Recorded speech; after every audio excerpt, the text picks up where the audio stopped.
ജപ്പാനിലെ ഉയർന്ന സൈനിക വർഗമായ സമുറായി വിഭാഗത്തിൽ നിന്നുള്ള ആദ്യ വിശുദ്ധനെ സ്വീകരിക്കാനൊരുങ്ങി ജപ്പാനിലെ വിശ്വാസി സമൂഹം. വാഴ്ത്തപ്പെട്ട ജസ്റ്റിസ് ഉഖോണിന്റെ മധ്യസ്ഥതയിൽ നടന്ന അത്ഭുതങ്ങളെപ്പറ്റി വത്തിക്കാൻ അന്വേഷണം ആരംഭിച്ചതായി ജപ്പാനിലെ ഒസാക്ക അതിരൂപതയുടെ കർദിനാളായ തോമസ് അക്വിനാസ് പറഞ്ഞു. ജസ്റ്റിസ് ഉഖോണിന്റെ സ്മരണാർത്ഥം വിശുദ്ധ കുർബാന അർപ്പിക്കാൻ ഫിലിപ്പീൻസിലെ മനില കത്തീഡ്രൽ ദേവാലയത്തിൽ എത്തിയതായിരുന്നു അദ്ദേഹം.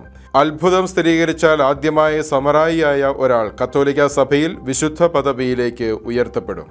1552 ബുദ്ധമതം പിന്തുടർന്നിരുന്ന ഒരു പ്രഭു കുടുംബത്തിലാണ് ജസ്റ്റിസ് ഉഖോൺ ജനിച്ചത്. കഠിനമായ പരിശീലനത്തിലൂടെ അറിയപ്പെടുന്ന ഒരു യോദ്ധാവായി ജസ്റ്റിസ് മാറി. ഉഖോണിന് 11 വയസ്സുള്ളപ്പോൾ അദ്ദേഹത്തിന്റെ പിതാവ് വിശ്വാസ പ്രചാരണം നിർത്തുക എന്ന ലക്ഷ്യത്തോടുകൂടി വിശുദ്ധ ഫ്രാൻസിസ് സേവ്യറിന്റെ ഒരു പിൻഗാമിയുമായി സംവാദത്തിൽ ഏർപ്പെട്ടു. എന്നാൽ തെറ്റുകൾ തിരിച്ചറിഞ്ഞ അദ്ദേഹം ക്രൈസ്തവ വിശ്വാസത്തിൽ ആകർഷ്ടനായി മകനോടൊപ്പം ക്രിസ്തുവിശ്വാസം സ്വീകരിച്ചു. ജ്ഞാനസ്നാനം സ്വീകരിച്ച അവർ തങ്ങളുടെ അധികാരങ്ങൾ ഉപയോഗിച്ച് ജപ്പാനിലെ മിഷണറിമാർക്ക് പിന്തുണയും സംരക്ഷണവും നൽകിയിരുന്നു. പിന്നീട് ജപ്പാനിലെ ചാൻസലറായിരുന്ന ടൊയോട്ടമിയുടെ കാലത്ത് കത്തോലിക്ക വിശ്വാസികൾക്കെതിരെ ശക്തമായ മതപീഡനം പൊട്ടിപ്പുറപ്പെട്ടു.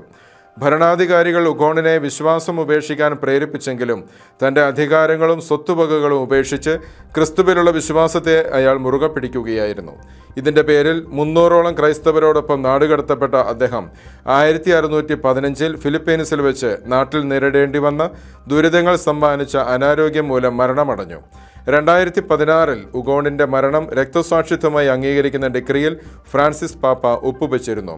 2017 ഫെബ്രുവരിയിലാണ് ഉഖോണിനെ വാഴ്ത്തപ്പെട്ടവനായി പ്രഖ്യാപിച്ചത്.